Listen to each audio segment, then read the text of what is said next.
කතා කරමු video file size එක අඩු කරන ඇප් එක ගැන.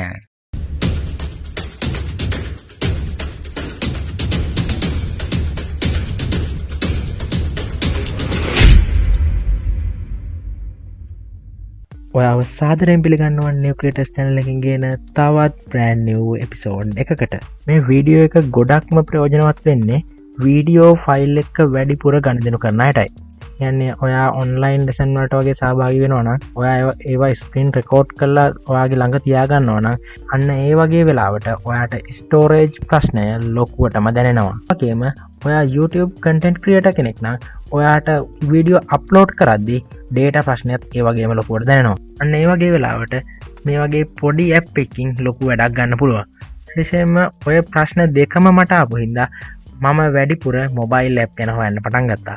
එතනදී මට හම්බෙච්ච ඇප් අතරින් පහසුවෙන්ම ලොකු දැනුමක් නැතුව ලේසියෙන් ෆයිල් සයිස් එක අඩු කරගන්න පුළුවන් ඇප් එකක් තමයි මේ වීඩියෝ කම්ප්‍රෙසර් කියන්නේ. ස්ක්‍රීන් එකේ දාලා තියෙන්නේ ඔරිජිනල් වීඩියෝ එක සහ කම්ප්‍රෙස් කරපු වීඩියෝ එක අතර වෙනස. වීඩියෝ එකේ ක්වොලිටි එක නම් ලොකු වෙනසක් නැහැ. හැබැයි ෆයිල් සයිස් එක නම් සෑහෙන වෙනසක් තියෙනවා. ඔරිජිනල් එක 488 MB වෙද්දී කම්ප්‍රෙස් කරපු එක MB 26යි වෙන්නේ. මම ගත්ත වීඩියෝ එකත් එක්ක ලොකු ක්වොලිටි අඩුවක් පේන්නේ නැති වෙයි. හැබැයි ඔයා එඩි මහානේ වගේ වීඩියෝ එකක් ගත්තොත් ඒක කම්ප්‍රෙස් කරාට පස්සේ සාමාන්‍යයෙන් ඔයාට පෙනෙයි ක්වොලිටි අඩුවක් තියෙනවා කියලා. ඒ වුණාට ස්ටෝරේජ් අඩුවීමත් එක්ක සලකද්දී ඒක ලොකු ප්‍රශ්නයක් නෙවෙයි. හැබැයි ඔයාට ඔයාගේ වීඩියෝ එකේ ක්වොලිටි එක සෑහෙන්නම වැදගත් නම් ඔයා මේ software එක මම recommend කරන්නේ නැහැ. ඔයා අනිවාර්යෙන් PC එකේ software එකකට යන්න. වීඩියෝ කම්ප්‍රෙසර් PC software එකක් ගැන රිවිව් එකක් ඕන නම් මම crack එකත් එක්කම වීඩියෝ එකක් ගේන්නම්. එහෙම අවශ්‍යයි ඉන්නවා නම් කමෙන්ට් එකක් දාගෙන යන්න. මම අනිවාර්යයෙන් ඉක්මනට මේ වීඩියෝ එකක් ගේන්නම්. අපි තවත් වරක් කරන්න නැතුව වීඩියෝ එකට යන්න. මුලින්ම ආගේ මොබයිල් එකේ Play Store එකට යන්න. ඊට පස්සේ වීඩියෝ කම්ප්‍රෙසර් කියලා සර්ච් කරන්න. එතනින් එන පළවෙනි සර්ච් රිසල්ට් එකේ අපේ ඇප් එක තියෙනවා. MB 7ක් විතර වෙන්නේ. 7 කියන්නේ 6.3යි. මේකේ රේටිං 4.5ක් තියෙනවා. මේ විදිහ හොඳ ඇප් එකක් අතරම මම මෙතන ඉන්ස්ටෝල් කරනවා. ඒ වගේම Android app හදන්න කැමති නම් ඒ වගේම Android app public කරලා passive income එකක් ලබා ගන්න එහෙම කැමති නම් අපේ Android tutorial එක පටන් ගත්තා. ඒකට ඔයා සම්බන්ධ වෙන්න මම link එක දාන්නම්. දකුණු පැත්තේ උඩින් දාන්නම්. description එකේ link එක දාන්නම්.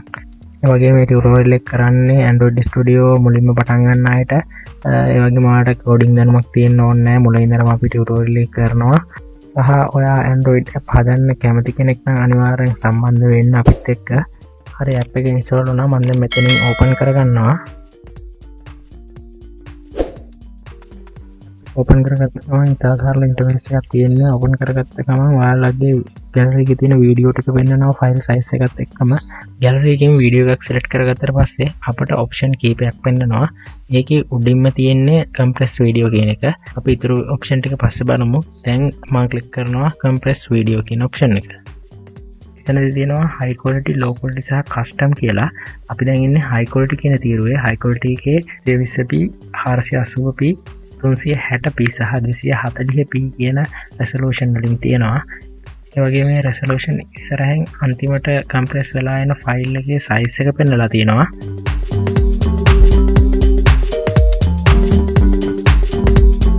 අපි low quality කියන තීරුවට ගියොත් ඒකෙත් අර කලින් වගේම resolution පෙන්නලා තියෙනවා.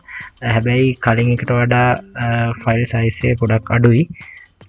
ඊට පස්සේ මම මෙතනින් custom කියන තීරුවට යනවා.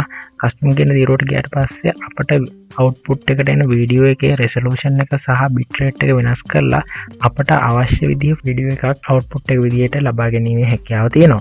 මම මුලින්ම හදලා තිබ්බ වීඩියෝ එකත් compress කරගත්තේ මේ custom කියන එක option එක භාවිත කරලා මට අවශ්‍ය resolution එක සහ bitrate එකට මම මේ වීඩියෝ එක හදාගත්තා. මේ වීඩියෝ එක setting හදාගත්තට පස්සේ පහළ තියෙන compress video කියන බටන් එක press කරලා මේ වීඩියෝ එක compress කරගන්න පුළුවන්. මේ විදිහට 100 ගියාට පස්සේ ඔයාලට compress වෙච්ච වීඩියෝ එක ගන්න පුළුවන්. දැන් අපි ඉස්සෙල්ලා මගහැරලා ආපු option ටික ගැන කතා කරමු. මෙතන දෙවෙනි option එක තමයි cut and compress කියන්නේ. මෙතනදී ඔයාලට වීඩියෝ එකේ කොටසක් විතරක් පහළ timeline එක භාවිත කරලා select කරගෙන ඒ කොටස විතරක් compress කරගැනීමේ හැකියාව තියෙනවා. ඊළඟට compress video කෙනෙක් click කරාට පස්සේ කලින් වගේම quality එක තෝරලා වීඩියෝ එක compress කරගන්න පුළුවන්.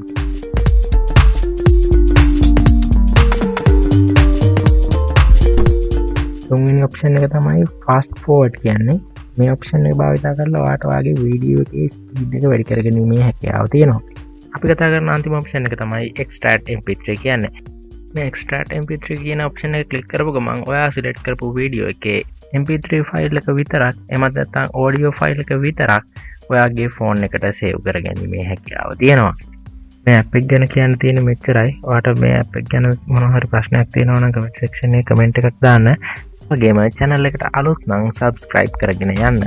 එහෙනම් මම නැවතුණා සුබ දවසක්.